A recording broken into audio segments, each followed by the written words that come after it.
하나님께서 오늘 우리에게 주시는 말씀은 느헤미야 2장 1절로부터 10절까지의 말씀입니다. 느헤미야 2장 1절로부터 10절까지의 말씀을 제가 받들어 읽겠습니다.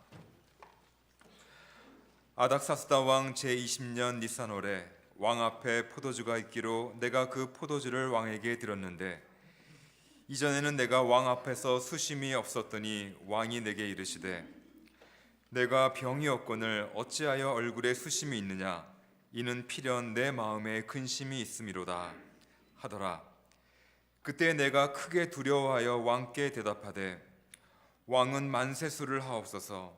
내 조상들의 묘실이 있는 성읍이 이제까지 황폐하고 성문이 불탔사오니 내가 어찌 얼굴에 수심이 없사오리까 하니, 왕이 내게 이르시되, 그러면 내가 무엇을 원하느냐 하시기로, 내가 곧 하늘의 하나님께 묵도하고 왕에게 이르되, 왕이 만일 좋게 여기시고 종이 왕의 목전에서 은혜를 얻었사오면 나를 유다 땅 나의 조상들의 묘실이 있는 성읍에 보내어 그 성을 건축하게 하옵소서 하였는데, 그때 왕후도 왕 곁에 앉아 있었더라. 왕이 내게 이르시되, 내가 몇 날에 다녀올 길이며 어느 때에 돌아오겠느냐 하고, 왕이 나를 보내기를 좋게 여기시기로 내가 기한을 정하고 내가 또 왕에게 아르되, 왕이 만일 좋게 여기시거든 강 서쪽 총독들에게 내리시는 조서를 내게 주사 그들이 나를 용납하여 유다에 들어가기까지 통과하게 하시고, 또 왕의 살림감독 아삽에게 조서를 내리사 그가 성전에 속한 영문의 문과 성곽과 내가 들어갈 집을 위하여 들보로 쓸 제목을 내게 주게 하옵소서 하매, 내 하나님의 선한 손이 나를 도우심으로 왕이 허락하고 군대 장관과 마병을 보내어 나와 함께 하게 하시기로 내가 강 서쪽에 있는 총독들에게 이르러 왕의 조서를 전하였더니, 호론 사람 산발락과 종이었던 암몬 사람 도비아가 이스라엘 자손을 흥황하게 하려는 사람이 왔다 함을 듣고 심히 근심하더라. 아멘. 매일 주만 숨길이 고맙습니다. 인생의 계획을 가지고 사는 사람들은 많지 않습니다. 통계에 따르면 사람들의 10%만이 인생의 목표를 정하여 산다고 말합니다. 그런데 그 중에서 오직 3%의 사람만이 목표에 따라서 구체적인 계획을 작성해서 그것을 실천하고 있다고 말합니다. 100명 중에 3명만이 목표에 따라서 작성된 계획대로 인생을 살고 있다는 뜻입니다. 목표를 가졌지만 계획하지 않는 사람보다 목표에 따른 구체적인 계획을 가지고 실천하는 사람이 목표를 이룰 가능성이 50배에서 100배까지 높다고 통계는 말해주고 있습니다. 예를 들어서 영어를 잘하고 싶다는 목표를 가지고 있으면 어떻게 영어를 공부할지 계획을 세우고 그 계획대로 매일 영어 공부를 실천하고 있으면, 이 사람은 영어를 잘하고 싶다는 목표는 있지만 계획도 실천도 없는 사람보다는 영어를 잘하게 될 가망성이 100배까지 높게 된다는 것입니다. 우리 자녀가 하나님의 기쁨이 되는 신앙의 사람이 되기를 부모가 목표하고 있다면, 그 목표를 이루기 위해서 매주 아이에게 신앙교육을 계획하고 실천한다면, 자녀에 대한 바람은 있지만 아무 계획도 실천도 하지 않는 부모의 자녀보다는 하나님 앞에 영적으로 그 자녀가 비범하게 될 가능성이 100배가 된다는 겁니다. 여러분은 여러분의 자녀가 하나님의 사람으로 비범한 사람이 되기를 원하지 않습니까? 아마 모두가 그런 마음을 가지고 있을 겁니다. 근데 그 아이를 위해서 우리가 계획을 세우고 신앙의 교육을 매일 혹은 매주 교회를 통해서, 가정을 통해서 내가 실천하지 않고 있다면 나의 바람대로 그 아이는 하나님의 자녀가 되기에는 결국 가망성이 적어질 수밖에 없습니다. 본문의 주인공 느헤미야는 목표를 정하고 그 목표를 이루기 위해서 계획을 세웁니다. 실천할 마음과 의지를 가지게 됩니다. 고국 유대 땅의 불행을, 그 소식을 듣고 알게 되어서 예루살렘 성읍을 재건하기를 소망하는 많은 사람들이 있었겠지만 실제로 그것을 목표로 삼고 구체적인 계획을 세운 사람은 느헤미야였습니다. 하나님께서 이 느헤미야를 도와주셨습니다. 하나님의 선한 손길의 역사가 예레미야에게 있었다. 느헤미야서를 읽어보면 하나님의 선한 손길이 느헤미야를 도와주셨다는 말이 나오고 있습니다. 어떤 느헤미야의 모습에 하나님이 역사하셨는지 우리가 살펴보면 첫 번째는 언제나 기도하는 느헤미야를 하나님이 도와주셨습니다. 느헤미야는 고국 땅의 불행의 소식을 동생으로부터 겨울 기슬러월 11월 12월 중에 겨울철에 이 소식을 들었습니다. 이때부터 느헤미야는 이방 땅 왕궁에서 금식하며 하나님 앞에 기도하였습니다. 하나님의 백성이 회개하고 이제는 하나님의 계명을 다시 잘 지키면 하나님께서 이 백성을 회복시켜 주시겠다라는 구원의 약속을 이미 모세 시대에 하셨습니다. 그 하나님의 언약을 믿고 느헤미야는 이방 땅이지만 그곳에서 하나님의 구원을 위하여 기도하고 있었습니다. 그래서 예루살렘의 회복과 재건을 목표로 삼고는 하나님 앞에 기도하며 그분의 응답을 기다렸습니다. 그래서 왕이 가장 신음하는 자리인 왕의 술 관원이 되었다. 1장 마지막 부분에 보면 그의 기도의 응답으로 하나님께서 왕을 가장 가까이서 만날 수 있는 고위 관리직을 그에게 허락하셨다. 이것을 기도의 응답으로 느헤미야는 분명히 깨달았습니다. 본문 2장을 보면 느헤미야가 드디어 왕의 술 관원이 되어서 그해 봄이 되었을 때에 니산월 3월 4월 중에 왕을 가장 가까이서 만날 기회를 얻게 되었습니다. 1절 말씀을 보면 느헤미야가 술 관원의 일로서 왕에게 포도주를 드릴 때에 왕이 술 관원의 얼굴에 수심이 가득한 것을 보고 궁금하게 생각하며 그에게 물었습니다. 너가 병이 없거늘 어찌하여 얼굴에 수심이 있느냐? 이는 필연 너의 마음에 근심이 있음이로다. 자신이 가장 신임하는 술 관원의 수심 가득한 얼굴을 보고 왕의 마음이 불편해졌습니다. 우리가 아는 대로 고대 근동의 지배자들은 신을 대신하는 절대 권력자였습니다. 왕에게 기쁨을 주어야 할 관원이 오히려 왕의 근심이 되게 한다면 그 자체가 불경의 일입니다. 그래서 느헤미야의 수심 가득한 얼굴을 보고 왕이 질문했을 때 느헤미야는 두려움에 사로잡혔습니다. 만일 왕의 질문에 제대로 대답하지 못하거나 왕의 마음에 들지 않는 대답을 하게 되는 순간 어떤 처벌이 그의 인생에 있을지도 모르기 때문에 두려움이 그에게 찾아왔습니다. 그때 3절에 느헤미야는 대답합니다. 왕은 만세 수를 하옵소서. 내 조상들의 묘실이 있는 성읍이 이제까지 황폐하고 성문이 불탔사오니 내가 어찌 얼굴에 수심이 없겠습니까? 느헤미야는 두려움은 있었지만 그는 자신이 기도하며 품었던 소망을 왕에게 말할 수 있는 적절한 기회가 왔다고 그는 생각했습니다. 그래서 담대하게 그리고 지혜롭게 고국 땅에 있는 불행의 소식을 왕에게 알려주었습니다. 우리가 역사를 보면 마음이 불편하고 분노하고 있는 절대 권력자 앞에서 말 한마디 잘못하면 목숨을 잃거나 유배를 당하는 사람도 있었습니다. 로마 네로 황제가 한때 잔치를 벌이고 그 사람들 앞에서 자신의 문학적인 실력을 발휘하고자 시를 한 수 지어서 읊었습니다. 그런 자기를 자랑하는 그 자리에 자기 앞에 나이 많은 장군이 졸고 있었습니다. 그 사실을 알고 네로 황제가 분노를 하고는 이 장군을 멀리 귀양을 보내어 버렸습니다. 주후 66년에 유대인들이 예루살렘에서 반란을 일으켰을 때 로마 네로 황제가 이 장군을 복직시켜서 예루살렘 반란을 진압하는 장군으로 임명을 했습니다. 후에 네로가 죽고 나서 이 장군이 로마의 황제가 되었습니다. 역사가 증거하는 그의 이름은 베스파시안 장군이었습니다. 그의 아들 디도가 나중에 예루살렘을 정복합니다. 이런 역사의 이야기 속에는 권력자의 분노를 산 한 사람 신하가 어떤 징벌을 받았는지 재미있는 이야기입니다. 몇 년 전에 북한의 김정은이 피해 숙청을 단행할 때에 당시에 인민무력부장이었던 현영철이 숙청을 당했습니다. 그 숙청을 당한 이유가 김정은이 연설할 때 그 옆에서 졸았기 때문에, 그리고 김정은이 말할 때 대꾸했기 때문에, 최고 지도자에게 불경의 죄를 저질렀다고 그가 장승택이 처형당하는 것처럼 고사포로 많은 사람들이 지켜보는 앞에서 그렇게 비참하게 처형을 당했습니다. 권력자의 분노를 사게 될 때 어떤 일이 일어나는지, 그런 분위기 속에서 오늘 느헤미야는 왕 앞에 대답합니다. 그 대답이 얼마나 지혜로운 대답이었는지, 얼마나 담대한 대답이었는지, 그것은 하나님 앞에 그가 기도하는 중에 적절한 기회, 적절한 시간을 만들어서 하나님이 그 자리를 만들어 주신 겁니다. 고국 땅의 불행의 소식을 들은 겨울부터 봄이 되는 그날까지 느헤미야는 4개월 이상을 금식하며 기도하고 있었습니다. 하나님께 뜻을 정하고 목표를 정하고 그것을 실천하고자 하는 계획하는 마음을 가지고 준비하고 있었을 때 하나님이 자리와 시간을 마련해 주셨습니다.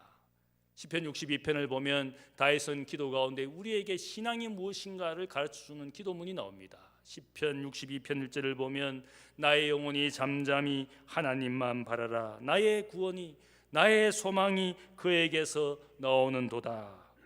불행과 시련의 순간에도 믿음의 사람은 하나님을 바라는, 이 바란다라는 뜻은 다르게 말하면 기다린다는 뜻입니다. 우리의 신앙, 믿음을 한마디로 말한다면 기다림의 신앙, 기다림의 믿음입니다. 그래서 내 믿음의 시험과 같은 것이 기다림입니다. 기다림을 통해서 우리가 무엇을 구하고 기다리고 있느냐? 하나님의 뜻을 구하고 있습니다. 내 인생과 가정에 역사하실 하나님의 역사, 하나님의 방법을 우리가 믿고 기다리는 겁니다. 하나님의 시간에 내 가정과 내 인생에 있는 시련과 불행을 넘어서서 나를 건강하게 하시고 선하게 하시고 합력하여 하나님의 뜻이 이루어지는 것을 우리가 믿고 기다리는 것이 믿음이고 신앙입니다. 그래서 우리가 과거에 한때 좋아했던 복음 성가가 있습니다. In His time, 주님의 시간에 그의 뜻 이루어지리 기다려 하루하루 살 동안 주님 인도하시니 주 뜻 이룰 때까지 기다려. 영어 가사를 보면 더욱 좋습니다. In His time, in His time, He makes all things beautiful. In His time, Lord, please show me every day as You're teaching me Your way.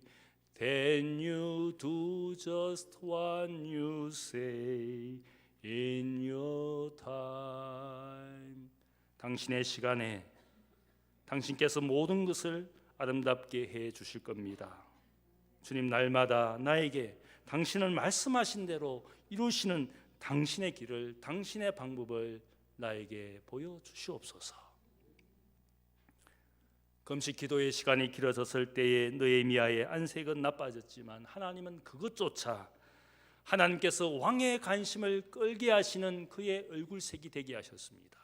그의 얼굴색을 보고 왕이 관심 있게 그의 마음에 있는 무엇이 그를 괴롭히는지 묻게 되었습니다. 그때 느헤미야는 지혜롭게 예루살렘의 성읍을 이름을 말하지는 않았지만 이렇게 말합니다. 내 조상들의 무덤이 있는 성읍이 지금까지 황폐하여 있습니다. 유대 땅의 불행을 왕에게 말할 때에 이 예루살렘이라는 성읍은 왕이 정복한 반란의 도시입니다. 그 이름을 말하지 않고 오히려 그가 말하는 것은 내 조상들의 무덤이 파헤쳐져서 지금까지 그렇게 방치되어 있습니다. 동서고금을 막론하고 불문율이 하나 있습니다. 그것은 죽은 자를 예우하는 겁니다.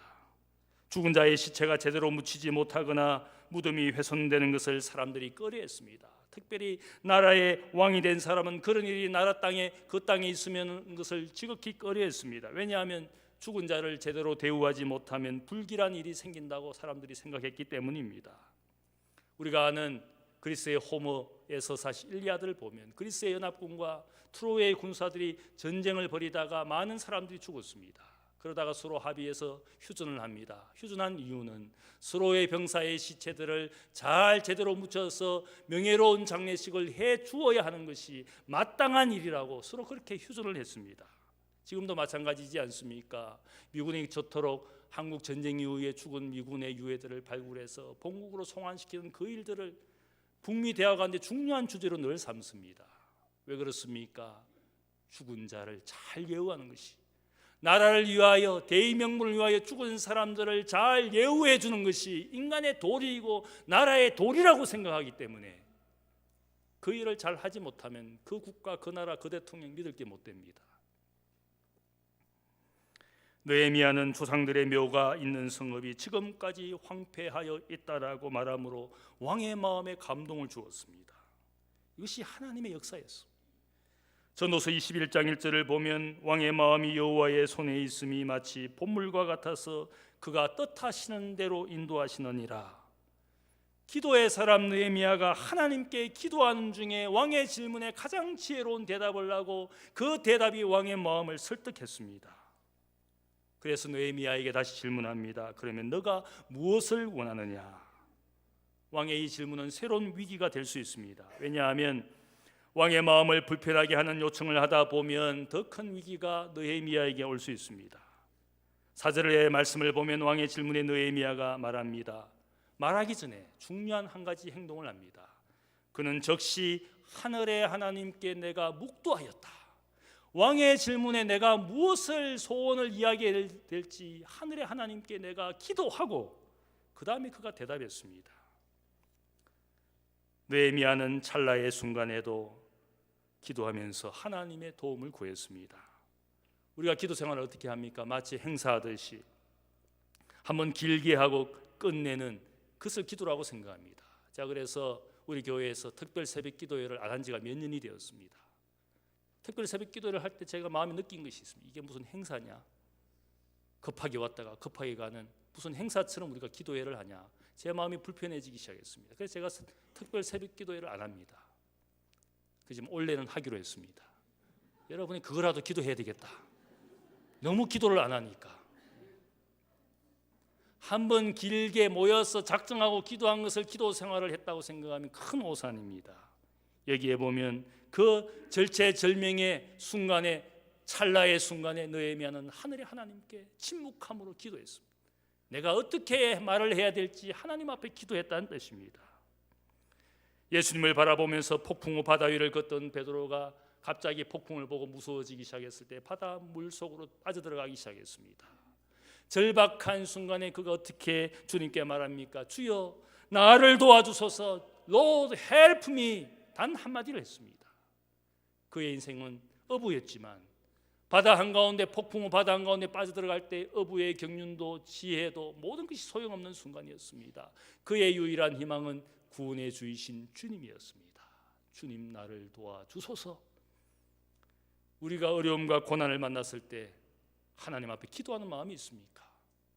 고난이 있고 시련이 있고 어려움이 있지만 하나님을 찾지 않은 기독교인이 너무너무 많습니다. 온갖 세상 방법대로 고민하고 근심하고 걱정만 가득할 뿐이지 하나님 앞에 찾아와서 더욱 예배하고 더욱 기도하는 그리스도인들은 점점 더 없어져 간다는 말입니다. 그의 인생에 하나님이 도움이지 않습니다. 그의 인생에 하나님이 그의 구원의 피난처가 되지 못합니다. 절박한 순간에 느헤미야는 눈을 감고 하나님 앞에 기도했습니다. 기도하는 이 느헤미야에게 하나님께서 선한 손길로 역사하셨습니다. 그리고 왕에게 가장 지혜로운 대답을 할 수 있도록 하나님이 도와주셨습니다.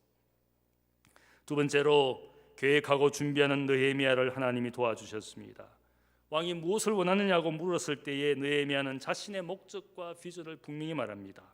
왕이 만일 좋게 여기시고 종이 왕의 목전에서 은혜를 얻었사오면 나를 유다 땅 나의 조상들의 묘가 있는 성읍에 보내어 그 성을 건축하게 하옵소서.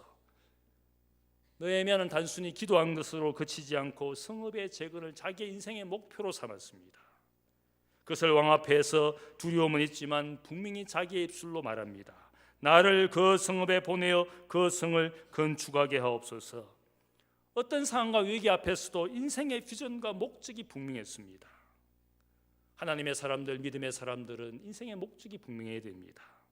세상 풍조에 따라서 흔들리는 그런 삶이 아니라 하나님의 사람들은 하나님의 영광, 하나님의 나라, 하나님의 뜻이 우리의 인생의 목적이 되고 우리의 방향이 되어서 누가 무엇을 말하든지 혹은 세상이 어떻게 변하든지 우리의 인생의 목적과 비전이 분명해야 됩니다. 세상 풍조를 따라서 이리저리 요동치는 사람들이 많지 않습니까?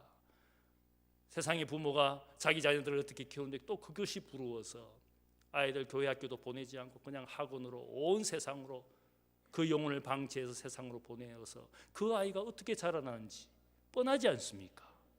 세상 교훈의 풍조에 밀려서 요동치는 그런 인생은 인생의 비전도 목적도 하나님께 두지 않는 어리석은 부모일 뿐입니다. 교회를 다니는 이유와 인생을 사는 목적이 분명해야 되지 않겠습니까? 날 좋으면 여행 가고 기분 내키면 교회 나오지 않고 인생의 비전도 목적도 분명하지 않습니다. 그래서 베드로는 박해와 고난 가운데서 위험한 지경에 있는 소아시아 교회 교인들에게 권면합니다. 베드로전서 3장 15절을 보면 그들을 흩어진 나그네다, 나그네라고 부르면서 그들을 권면합니다. 너희 마음에 그리스도를 주로 삼아 거룩하게 하고 너희 속에 있는 소망에 관한 이유를 묻는 자에게 대답할 것을 항상 준비하되 온유와 두려움으로 하라. 어떤 상황과 어떤 환경에 처했다 할지라도 사람들이 너에게 너의 인생의 목적이 무엇인지, 너의 인생의 소망이 무엇인지, 너의 인생의 비전이 무엇인지 묻거든 항상 대답할 말을 준비한 인생이 되라. 왜 인생을 살고 있는지, 내가 왜 가정을 이루어 살고 있는지, 내가 왜 일터에서 일하고 있는지, 내가 왜 자녀를 신앙의 자녀로 키우고 있는지 누가 물어도 분명한 대답을 할 줄 알아야 됩니다. 나는 그 성을 건축하려고 합니다. 두렵지만 자기의 목적, 인생의 목적을 분명히 왕에게 말했습니다. 우리의 인생의 목표를 말로서 분명히 대답한다는 것은 그의 삶의 중심이 하나님께 있다는 뜻입니다. 언제 어디서나 누가 묻든지 세상이 어떻게 변화되든지 간에 내 인생의 중심은 하나님께 있음을 언제나 사람들에게 말할 수 있어야 된다는 겁니다. 왕은 느헤미야의 비전과 목적에 설득됩니다. 왕은 이 느헤미야를 너무나 신뢰하기 때문에 그 일을 마치고 돌아와서 다시 자기를 섬겨달라고 요청을 합니다. 느헤미야는 왕에게 약속을 하고 나중에 12년 후에 이 왕에게 돌아와서 다시 그에게 봉사를 합니다. 느헤미야 13장 6절을 보면 느헤미야가 이 왕에게 돌아와서 왕이 자기를 신뢰해 주는 것을 감사히 여기며 왕의 은혜를 감사하며 돌아와서 다시 그를 섬깁니다.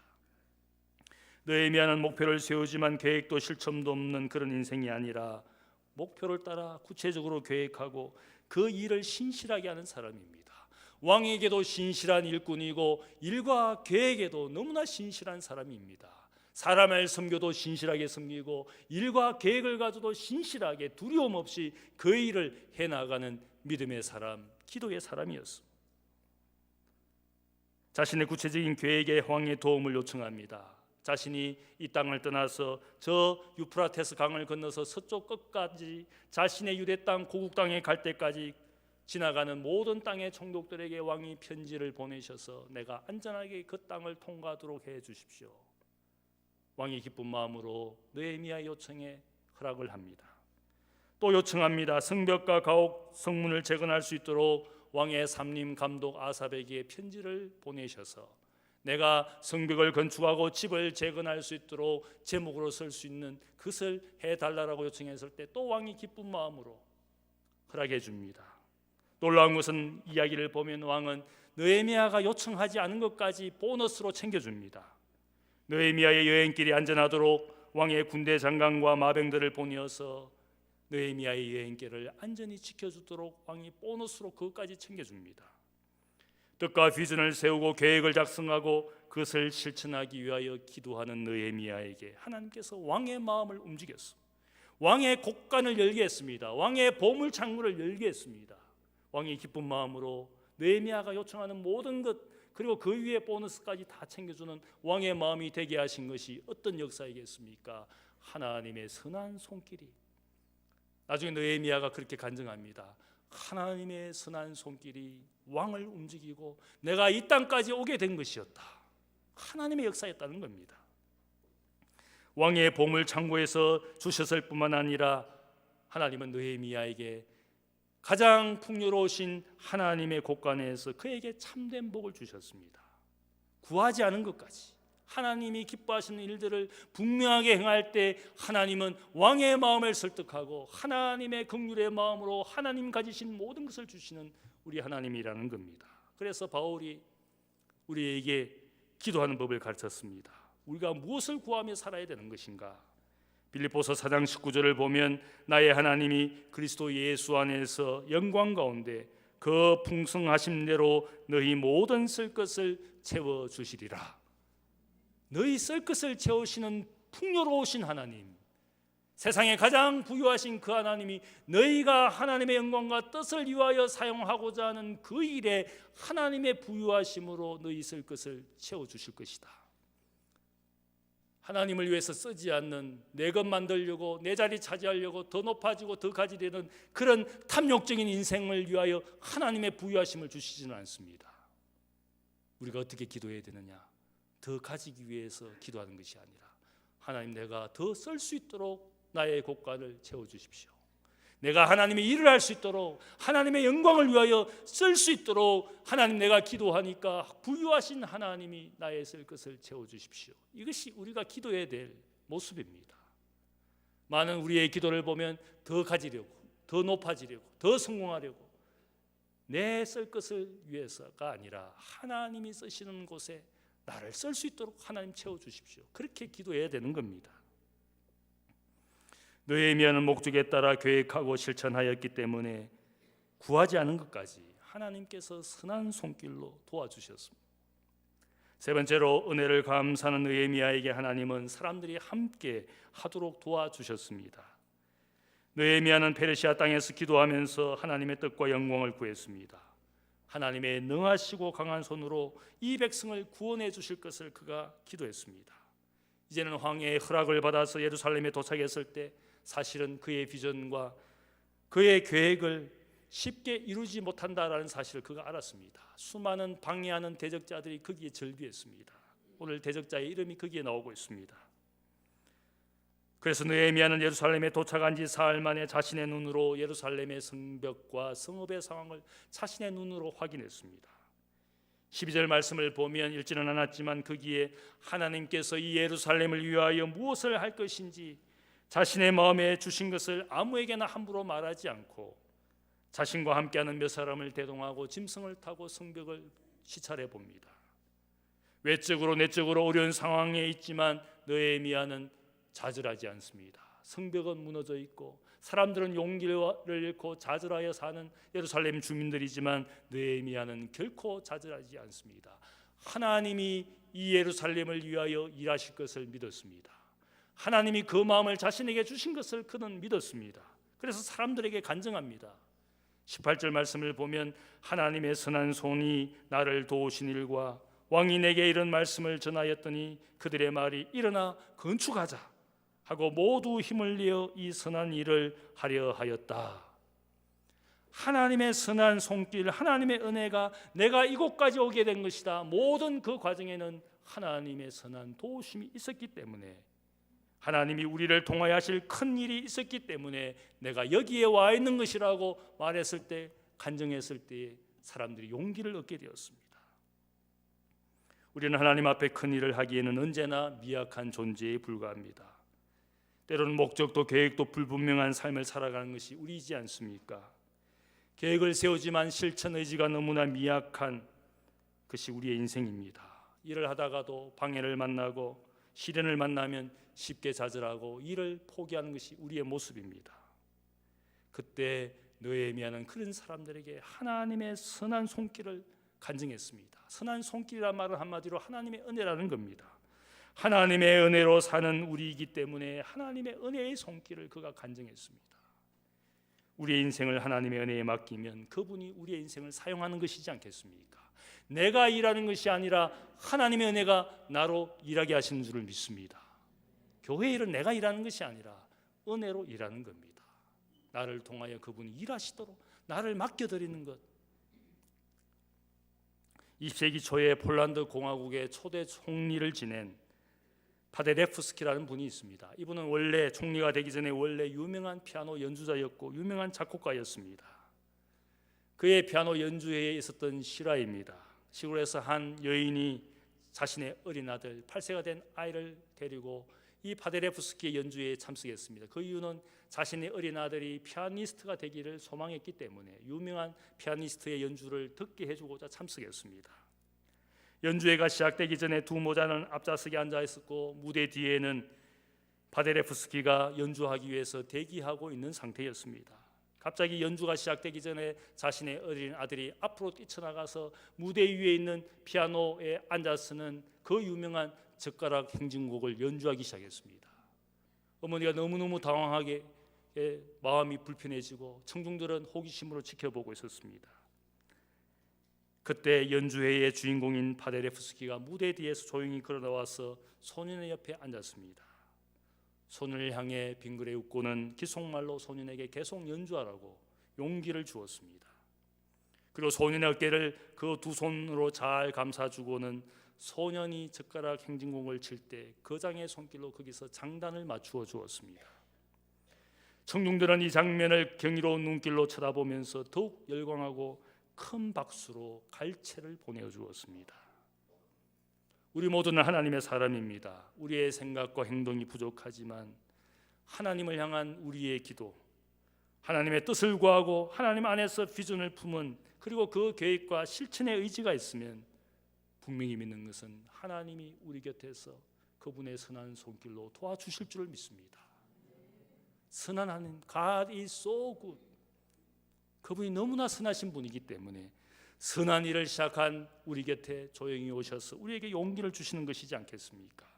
내가 일하는 것이 아니라 하나님이 나를 통하여 일하게 하시는 그런 하나님이십니다. 하나님은 하나님께 자신의 인생을 맡긴 사람들을 연주하고 있습니다. 느헤미야가 그런 인생이었습니다. 우리도 그런 역사를 위하여 부르심을 받은 하나님의 자녀이지 않습니까? 여러분의 인생을 하나님께서 연주해 주시도록 여러분의 인생을 하나님께 온전히 맡기는 성도가 되시기를 주님의 이름으로 축복합니다. 사랑의 아버지 하나님 감사합니다. 우리 인생은 미약합니다. 때로는 인생의 이유도 목적도 불분명하여 세상의 교훈의 풍조대로 이리저리 요동치는 인생들입니다. 교회에 대하여, 기독교에 대하여, 우리의 신앙에 대하여 누가 무슨 말을 하면 또 우리의 마음이 낙심하고 상처받아 세상에서 방황하는 우리의 인생의 모습입니다.